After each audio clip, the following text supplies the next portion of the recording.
Well, good morning, everybody. I'm hoping that more of you are going to make it to this webinar an hour earlier than originally planned. This morning, we've got quite an interesting session. Well, it's an interesting session for me because I've been in property management for a long time, and this is a subject that's quite dear to my heart. I can't see me. Where am I? So if we would just wait a few minutes to make sure we've got everybody coming in. Oh, here they are. Lots more people coming in.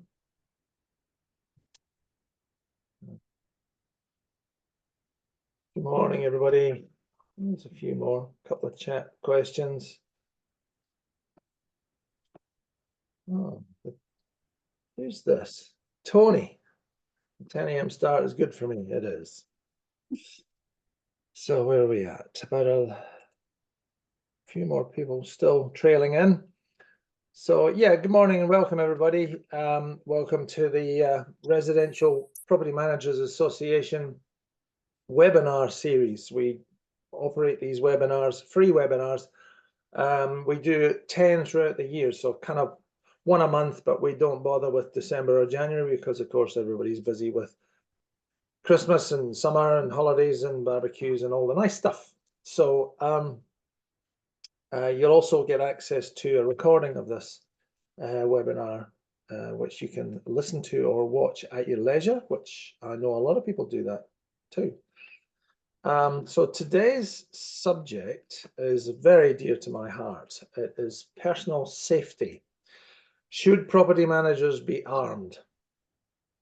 And I was having a wee bit of fun with that title, but I don't necessarily mean should property managers be armed with handguns or artillery rifles. That's a little heavy-handed. Should property managers be armed? Yes, you should be armed with knowledge, experience, education, awareness of what's going on around about you when you are going about your job. One of the constants in this business is that it is the business of property management is that it is a predominantly female role. That's not a sexist thing, it's just an observation. There are probably more women than there are men who are in the property management industry, and so personal safety comes into play every day when you're going into homes and meeting tenants or meeting owners in empty houses. You're turning up there possibly later on in the day, and your personal safety is paramount. You need to know how to look after yourself and how to be aware of the situations that you can end up being in.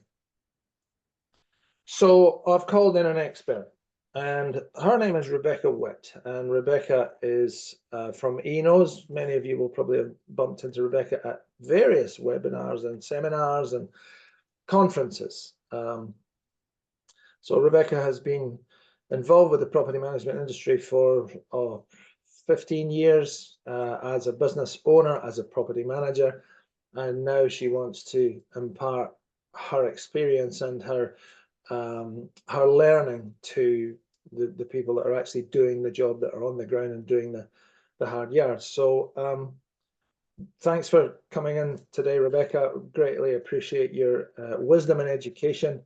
Over to you. Oh, thanks, Richard. Thank you so much for asking me along today, because like you, I find personal safety, or safety in general, with property managers so important, and I don't think we do enough. I know that there's more that we can do. So when I think about safety in relation to property management, I think a lot of people look at safety from a physical perspective. They think about going to an inspection and making sure that they're physically safe.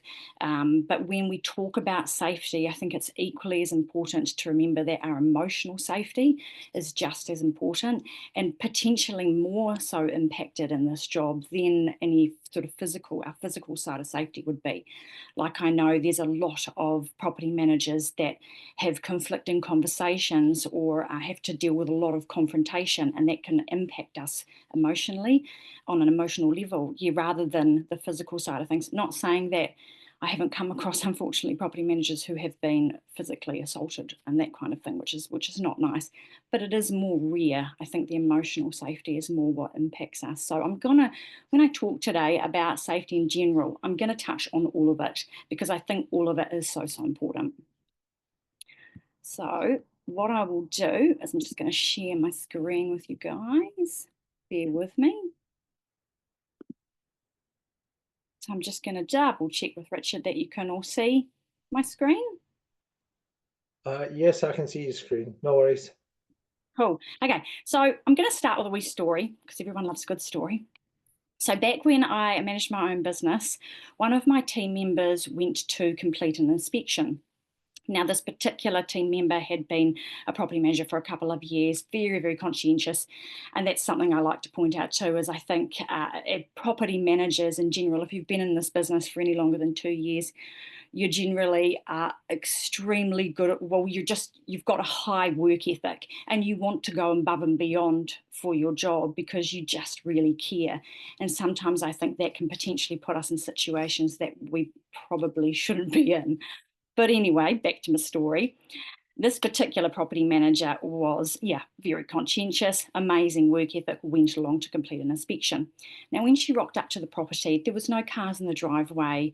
It looked like nobody was home.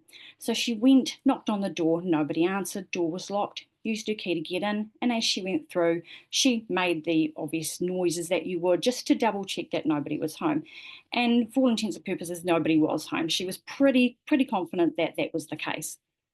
When she walked in the front door, the kitchen and living room area was open plan.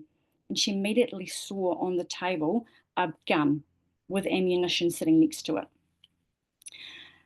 She felt obviously a little bit uncertain as to whether she should go ahead with the inspection, but she decided nobody was home. There was no other underlying factors that would make her feel unsafe in the situation, so she decided to follow through with the inspection. This particular property was a two-story home. She did the bottom story. She then went upstairs and completed the inspection with the upstairs. During this time, nobody came home, and she finished the inspection and she left. Nobody arrived back. It went okay as far as for all intents and purposes, it was fine. Nothing untoward happened. But when she came back to the office and told me about what she'd seen and that she chose to move past the gun sitting there and the ammunition sitting next to it and just complete her inspection. And I asked her why. I asked, why did you go ahead with the inspection? And she said, because she just really needed to get it done and didn't want to have to come back and wanted to do her job well. And so I then said to her, what if somebody had come back and you were upstairs in the second story and that gun was sitting on the kitchen table with the ammunition sitting next to it? You were potentially putting yourself in a very unsafe situation. Also, what I'm not telling you at this time is that these tenants were non-gang associates. So that also played its part in relation to the story. And so what I suppose the reason why I'm bringing forward this story and mentioning it today is because sometimes it's the small things. When you're in an obvious situation where you know it's high risk, somebody's being really aggressive, or that's obvious what you need to do. If someone's trying to attack you or you're in a really dangerous situation, you're going to call the police. That's straightforward. But it's these subtle things where we just don't quite know what the right call is. And in that particular instance, the wrong call was made. The inspection should never have been completed. From my perspective, once you see a weapon in the property that could be used against you, you immediately get out of that situation. You listen to your gut that's sort of saying in the back of your mind, I don't know if this is potentially a good idea. Listen to that. Don't override it. Don't go through with that inspection. It's just not worth the potential bad outcome that could have had somebody come home, the wrong person had come home, and the property manager was still in the house upstairs. They could have been startled, anything could have happened, and it's just not worth it. So that's why I suppose I wanted to mention that story. Okay, what am I seeing at the moment? In the industry, we at Enos work with a lot of different businesses throughout the country. And it's really interesting to talk to people about what they're experiencing in the day-to-day job. And what I am seeing is a changing environment. We're seeing a bit more aggression than we ever did before. I was just talking to Richard earlier before we came on about how our economy at the moment is so challenging and people are really, really struggling. And with uncertainty and lack of control comes fear, and with fear comes anger. And unfortunately, we as property managers are slap bang in the middle of that confrontation between owners and tenants and that frustration of the day-to-day living and them having to pay their rent and pay their bills, and we cop the brunt of it. So that changing environment, it can become very, very challenging for us, and we need to be better armed and prepared for it. We're seeing more responsibility on our part in relation to regulation changes. We need to be more up to play with the legislation, and that causes a lot of stress on our part if we get ourselves into a situation that otherwise we wouldn't have known about, which impacts our emotional safety. We're seeing more hostility, which in line falls into line with the changing environment that we're experiencing. Slanderous comments, which can be really, really challenging. You know that old saying, sticks and stones may break my bones, but names will never hurt me. I hate that saying. It's so not true. Names do hurt. I remember back in the day. I don't know, for anyone who has met me and knows me well, knows that I have an eye. My left eye likes to go out to the side every now and then, just kind of wanders on its own. And as I've got older, it's got much worse. And I remember being referred to by a tenant, the chick with the bung eye. And years ago, well, it was a lady with the bung eye, I should say. I would have quite liked being called a chick. But years ago, I didn't have very strong self-worth, and I was quite, you have those moments of insecurity, and that really impacted me.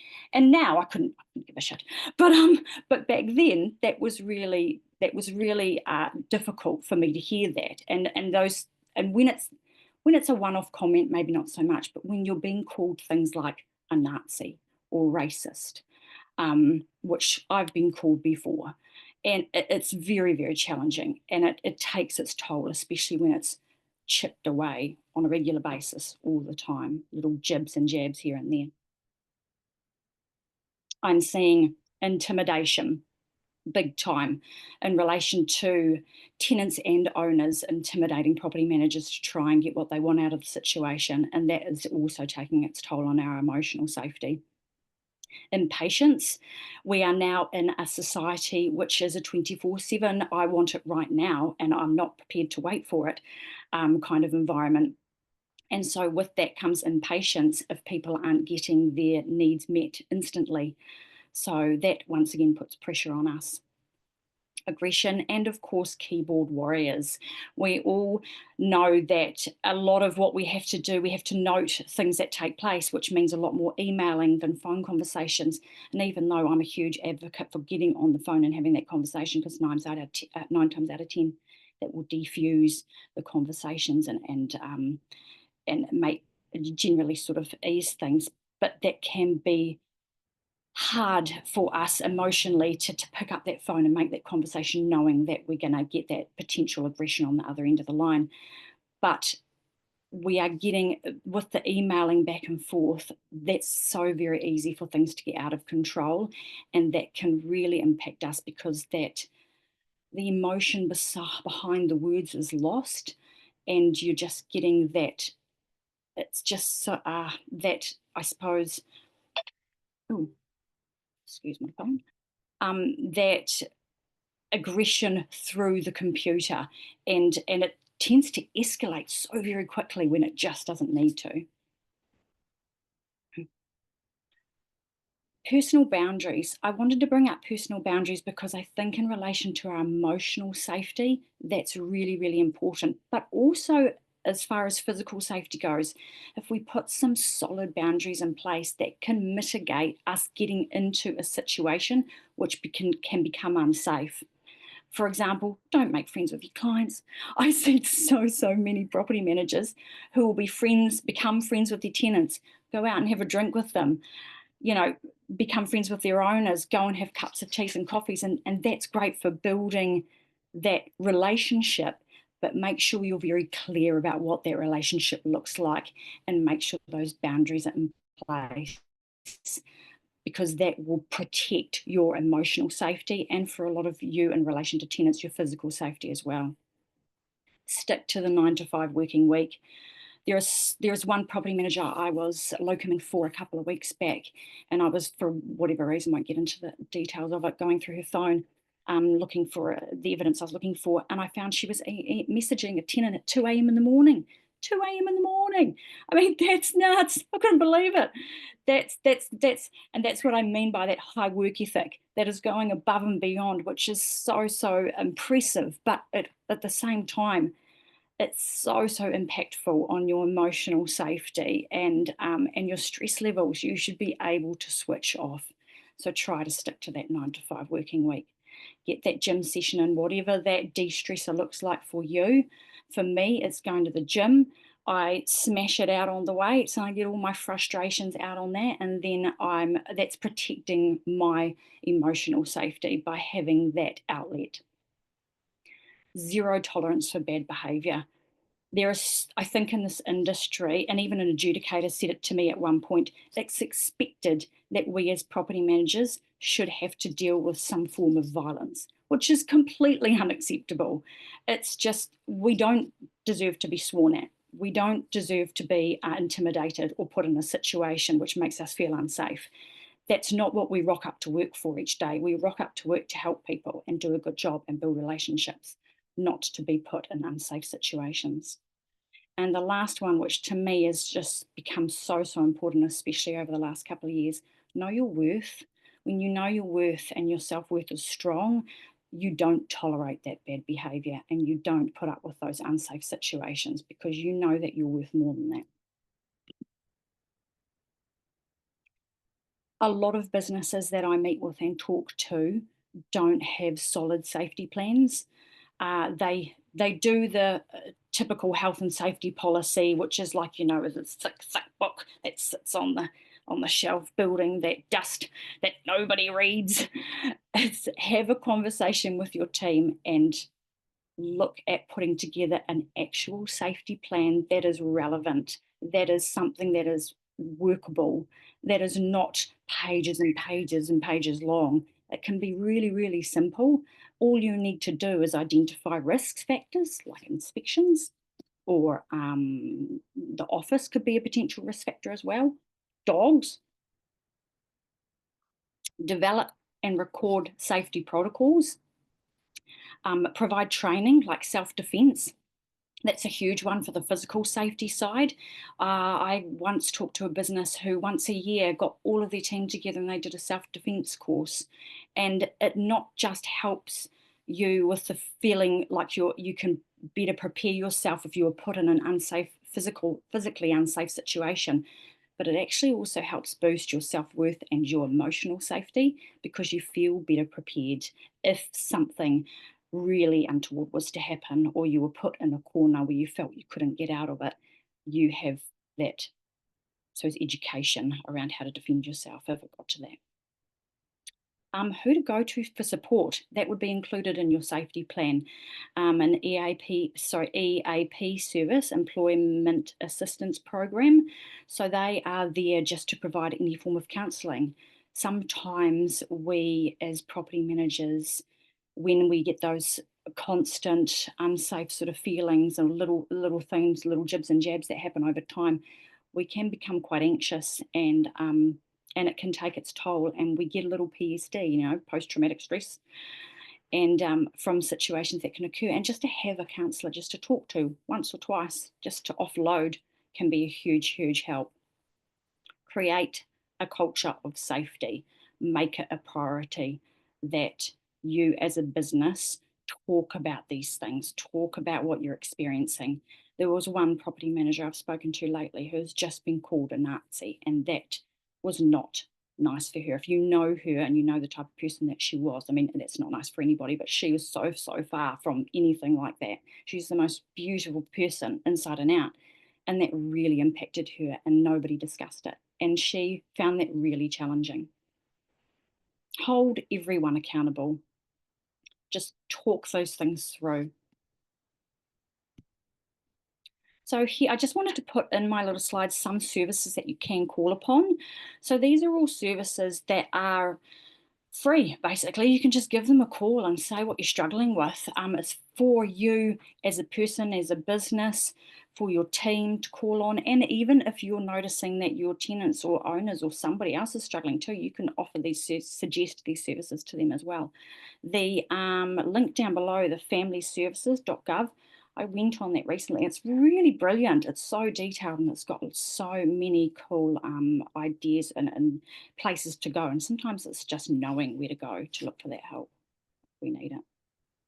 So I wanted to mention another story. I'm hoping I've still got time, Richard. Yes, you do. Go for it. Cool. So I just wanted to bring forth the story because I think when we talk about safety, a lot of us think about inspections because that's generally the main place that our safety could be impacted, but that's not necessarily the case. I worked with a business a couple of years ago where a property manager, and this property manager, once again, goes above and beyond for her tenants, really cares, and is pretty staunch. You know, not many things would hit her hard. She's a pretty hard nut to crack. So this particular property manager at the time, a tenant came into the office. This tenant was quite upset. She was in arrears, and the property manager was trying to work with her to remedy these arrears. So she came in, she was upset, just emotional, crying, not in any way coming across as dangerous, just very just frustrated at the situation and just upset. So the property manager took her into the meeting room to just have a conversation, try to just ease her mind, calm her down, just to talk it through.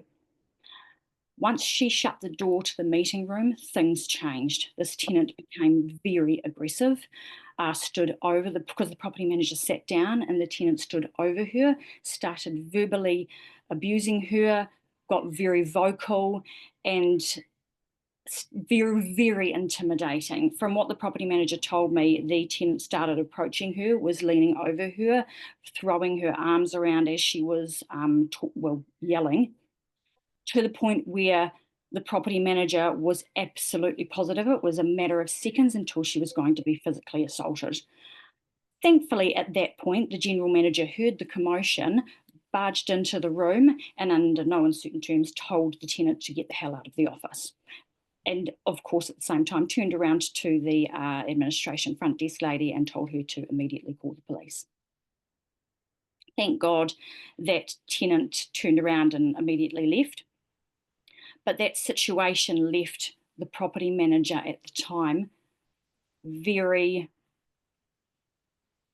broken, I suppose is the best word to describe it. When I spoke to her a couple of days after the incident, which is what it was, she said she burst into tears as soon as the tenant left the office, and that's not like this particular property manager to do that. She was shaking, and she was clearly, visibly impacted by this situation. And unfortunately, the business in question did not fill out an incident report, did not do anything in relation to follow up with this particular incident. There was no discussion around it at team meetings. She was obviously the property manager in question was sort of looked after at the time and reassured and sort of supported by her team immediately after the event. But quite often the repercussions of incidents that occur can be days later, even weeks, when you hear the door opening, or if there's a jingle with the door opening, and that will set you off. There's little triggers from an incident that occurs that can be ongoing for months afterwards. And that's the kind of thing that needs to be addressed and discussed. And that's why I preach and preach and preach to businesses to have some form of an incident report in place. Because it needs to be, these sort of things need to be addressed and discussed, because even if there was no resolution about what could we have done better from that incident, sometimes in order to make the incident, the person who has been impacted by that incident feel better about the situation, it's purely just around talking about it, talking about how that made you feel. That's quite a story. So I wanted to put it in. Yeah, I was appalled when I heard it, Yeah. because of what had happened to the property manager. But I was more appalled by the after effect of it, as in there was nothing, there's no follow through, nothing at all, no counselling offered, no incident report filled out, nothing, no follow through. So when I talk about an incident reporting, some people think you've got to have 2 or 3 pages long of it to do an incident report. It doesn't need to be that long-winded. Make it a reporting process that is usable for your business. What are you trying to achieve by reporting an incident? Also, what do you feel constitutes filling out an incident report? Like, have that conversations with your team. This is a basic breakdown of what I think an incident report should have in place. Basically, there's 2 stages. You have a hot debrief. So immediately after the incident takes place, you write down what took place, and you discuss how that made that person feel.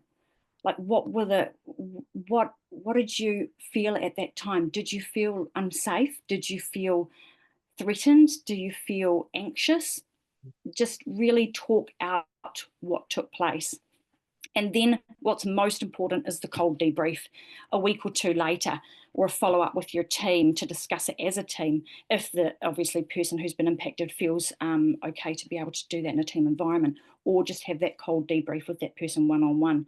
That follow up is so important, because like I said, it can often be weeks, even months down the track, that issues can arise from an incident taking place that didn't necessarily arise at the time or a few days afterwards. It can be months down the track. And sometimes, depending on the incident at hand, it can take a long time to work through. So it's really, really important just to acknowledge the incident and talk it through. That's a good process. I like that process because it's very simple. And it should be. And it also should be about, why are we doing what we're doing? You know, don't just do an incident reporting structure for the sake of it, just because you have to, as a business, do that sort of thing. Do it because you actually care about your team and you want to put these processes in place and you want to learn from these situations and implement things that will help mitigate those issues ever happening again. So yeah, that's a lot of stuff to absorb, but yeah, and I've had my moments as a property manager as well. I've actually had an owner stand over me in the office, luckily when there was nobody else there, and it was an interesting situation to be in. I don't know what the guy thought he was going to do to me, but I get away with things like that because I'm 6'4" and a skinhead. yeah. So I'm on the right foot straight away. But yeah, I was more puzzled than threatened initially. But after he'd gone, it was like, well, that could have gone wrong rather quickly. And suddenly you find yourself in a fight. So that's right. And 9 times out of 10, I've had that bullying owner down the phone, swearing at me and whatnot. And most of the time, I've found when I push back and get quite abrupt with them down the phone and tell them that behaviour is completely unacceptable, they will back down. Bullies respond to that sort of aggression behaviour. That's just how they operate. But that's not in my nature to behave that way. So after that conversation, I was shaking. I was visibly impacted by that, and that sucks. It shouldn't have to happen, but it does. And so it's just, there is no way that we as an industry are going to change tenants and owners' behaviours. We can't control people in the way that they behave, but we can control our response to that and how we discuss that afterwards and how we protect ourselves. Yeah. Oh no, look, that's fantastic, Rebecca. That's more than I thought we were getting. Oh, cool. Okay. Well, Yeah. it's quite hard, I suppose, because, like you said, Richard, it's a really important subject for me too, and it was really hard because I could literally talk for hours on this, but you only gave me 25 minutes, so I had to smash it all Oh, in. not my constraint, not my constraint at all. No. And no, that's a lot of good stuff there. But that little form that you showed at the end, which was just the bare, what happened, where did it happen? And I also like the hot cold thing, because the Yeah, heat of the moment can bring a lot of emotions and a lot of stress to the situation. And then a week later, if you're still wound up about it, it gives you an opportunity to talk it through, and exactly. with your colleagues and your workmates. That's So right. And upon reflection from that cold debrief, you can often look at things quite differently a week or two down the track from the initial incident when it took place. So I think it's really important. And when you're doing these sorts of things like a safety plan and incident reports, health and safety policy, it's so easy to overthink it. Don't overthink it. yeah, Because then you just don't yeah, end up it's doing not a anything. 20-pager. No, keep it No, simple. Life's for being simple. Don't overcomplicate it. yeah, definitely. Well, hey, look, that was fantastic. I'm really impressed, Rebecca. That was Cool. extremely useful to, I'm sure, everybody that's listening. And also, if you're listening to this recording, this is good stuff. Pay attention to it, because it might save your life or save you from being in a not a very good situation at all that you have to deal with. So, thanks, Rebecca. Some of you will bump into Rebecca at the RPMA conference next week in Auckland, which I'm sure you've all bought your tickets for. And I just wanted to wrap things up with, I don't know if I get to the right page on my PC. Yeah, we do one of these seminars webinars every week. Every month. Next one is in August, which is the body corporate and how to stay sane. Oh, we all like dealing with body corp managers, don't we?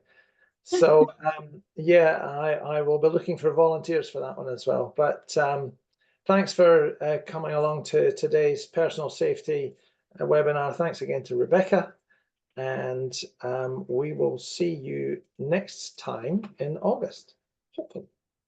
Thanks, guys. Stay safe out there. Definitely. Thanks.